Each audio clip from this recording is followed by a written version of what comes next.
ডাঙৰীয়া আহিছে আঁতৰি দিয়ক ডাঙৰীয়া আহিছে আঁতৰি দিয়ক ডাঙৰীয়া আহিছে আঁতৰি দিয়ক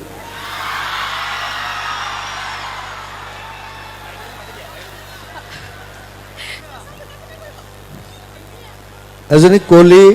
শতাব্দী তাক সবে চিনি পায়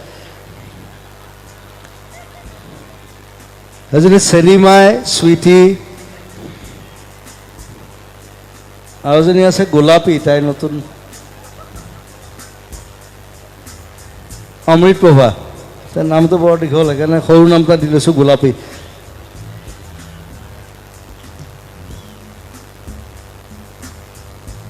আৰু অখিলো আছে অখিল ক'ত গ'ল কলীয়া ভোমৰা তাৰ নাম কলীয়া ভোমৰা ই মানে খুব মনে মনে থাকে আৰু দেখাটো কলীয়া ভোমৰা টাইপে এতিয়া তই গাবিনে ডাঙৰীয়া আহিছে আঁতৰি দিয়ক